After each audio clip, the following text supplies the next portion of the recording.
नमस्कार। ओम नमो भगवते वासुदेवाय। आइए आश्विन मास कृष्ण पक्ष की इंदिरा एकादशी का महात्म्य सुनिए।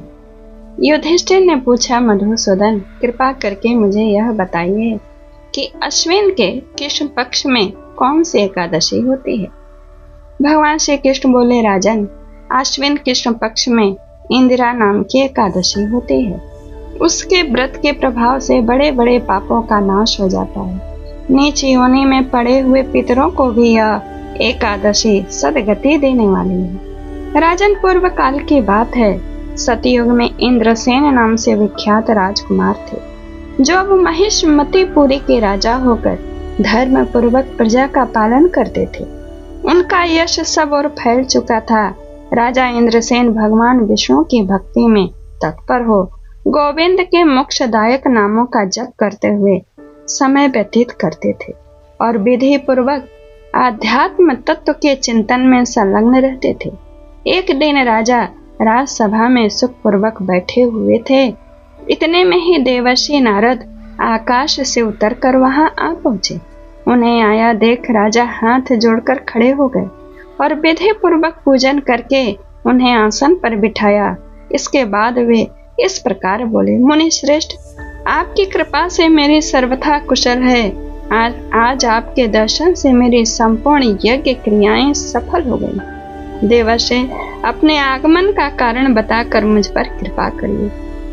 नारद जी ने कहा, नृप श्रेष्ठ, सुनो, मेरी बात तुम्हें आश्चर्य में डालने वाली है। मेरी बात तुम्हें आश्चर्य में डालने वाली है। मैं ब्रह्मलोक से यमलोक आया था। वहां एक श्रेष्ठ आसन पर बैठा और यमराज ने मेरी भक्ति पूर्वक पूजा की। उस समय यमराज की सभा में मैंने तुम्हारे पिता को भी देखा था। वह व्रत भंग के दोष से वहां आए थे। राजन, उन्होंने तुमसे कहने के लिए एक संदेश दिया है, उसे सुनो। उन्होंने कहा, बेटा, मुझे इंदिरा के व्रत का पुण्य देकर स्वर्ग में भेजो। उनका यह संदेश लेकर मैं तुम्हारे पास आया हूँ। राजन, अपने पिता को स्वर्ग लोक की प्राप्ति कराने के लिए इंदिरा का व्रत करो। राजा ने पूछा, भगवान कृपा करके इंदिरा का व्रत बताइए। किस पक्ष में, किस तिथि को और किस विधि से उसका व्रत करना चाहिए।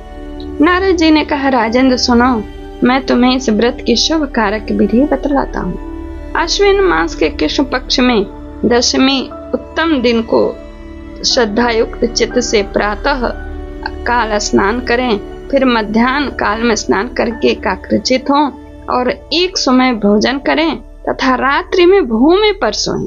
रात्रि के अंत में निर्मल प्रभात होने पर एकादशी के दिन दातुन करके मुंह धोएं। इसके बाद भक्ति भाव से निम्नांकित मंत्र पढ़ते हुए उपवास का नियम ग्रहण करें। कौन सा मंत्र?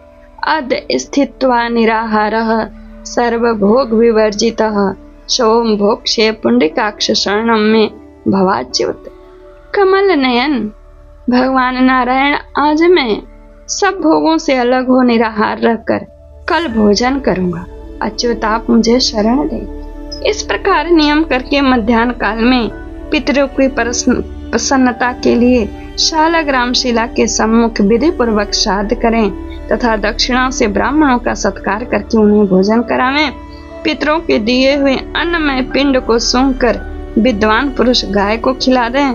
फिर धूप और गंध आदि से भगवान ऋषिकेश का पूजन करके रात्रि में उनके समीप जागरण करें।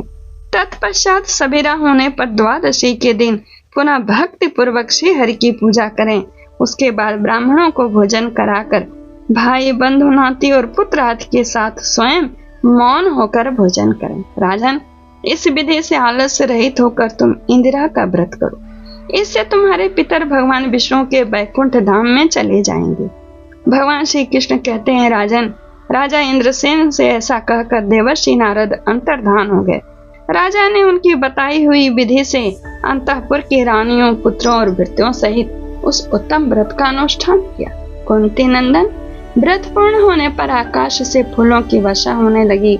इंद्रसेन के पिता गरुड़ पर आरूढ़ होकर श्री विष्णु धाम को चले गए और राजर्षि इंद्रसेन भी अकंटक राज्य का उपभोग करके अपने पुत्र को राज्य पर बिठाकर स्वयं स्वर्ग लोक को गए। इस प्रकार मैंने तुम्हारे सामने इंदिरा व्रत के महात्म्य का वर्णन किया और इसको पढ़ने और सुनने से मनुष्य सब पापों से मुक्त हो जाता है। यह महात्म्य यहीं पूर्ण होता है।